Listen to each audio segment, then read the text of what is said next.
On the line, I've been saying that we've got global reaction. We certainly do. Let's start off by going to Durban, South Africa, because the founder and editor of the Behind the News Network, Joe Malanga, joins us. Joe, good to see you. In fact, first of all, let's take a listen, because I want to get your reaction to what James Rubin, who is the coordinator for the US Department of State's Global Engagement Center, a very lofty title, what he had to say about RT. That's a big difference than our state-funded media. Believe you me, no one in this building gets to tell anyone at VOA, RFE, or RL what to say, do, or write. They ask us questions and we answer them. That's the difference between a state-funded media organization in a democracy and one in an authoritarian government.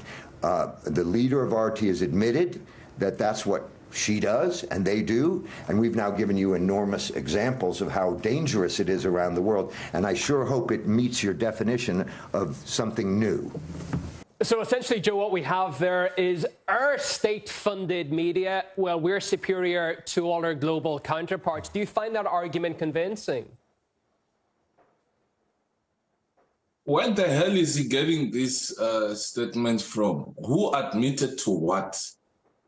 You know, there's a sense of desperation here. I must also indicate that it's not really shocking, because in the country where I'm sitting, there was a weakness within the leaders where they allowed RT to be blocked. It was a deliberate move. Now you see it in the state where you question the timing. These guys, they like to speak without evidence. You will see their track record. They will say there's weapons of mass destruction and kill 3 million people, innocent people, without evidence. Where's the evidence of RT being operating or covert operations that they're running there? What stories were those? When did it happen? What evidence do they have? Because now they're trying to pump Americans to look at RT as if now RT is a problem. They need to put evidence there. Anything and everything that Americans will pronounce, it's rumors, unfounded, but they will act on it. They will make laws, special laws for that. They will go to war based on rumors that they find. So it was long coming anyway. We're not surprised, because they're very predictable. You know, sometimes it's very difficult to want to listen to what the administration or the people that are employed in Washington or Pentagon or in Virginia at CIA headquarters, it's like these guys are programmed that anything that comes from Russia, we need to persecute these people. So it's no longer working, because the people now will finally realize a lot of Americans are going to Russia. And when they're there, they see that whatever that their government told them, it's a lie. And they're not stopping. They believe in their own lies. Hence, we're here.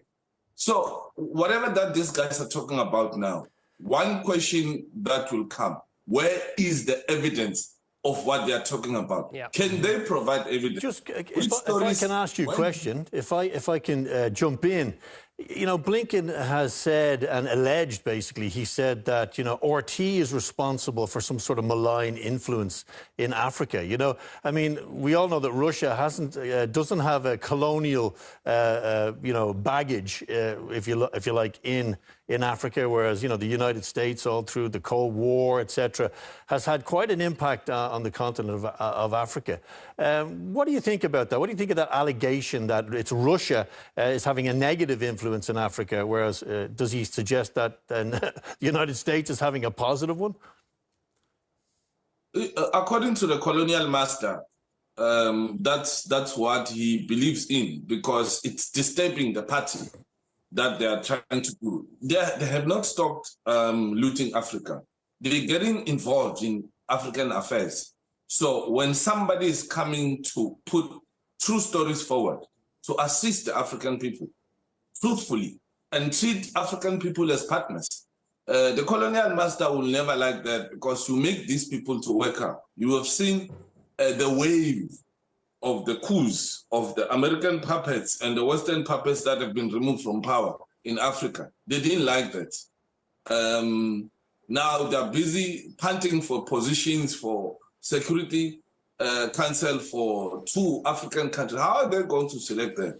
Now you're going to see their puppets that are going to, the true colors are going to come out. So Africa, you see, these guys, they still believe that Africa is still 1800.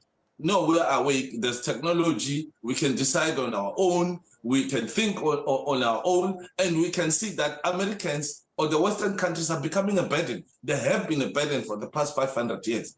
But the arrogance of saying someone is influencing Africa, it means Africans can't think for themselves. Well, on that for very him point, to Joe, think that on that very point, it's very strange, isn't it? Because they feel, it seems, that whatever Africans hear, they just believe. You know, they're susceptible to all that. They've got no critical thinking. This is the allegation that was put forward by Washington this week. Exactly my point. But this tells you that now you start to understand that those guys in American government, really, I'm not sure how they sleep.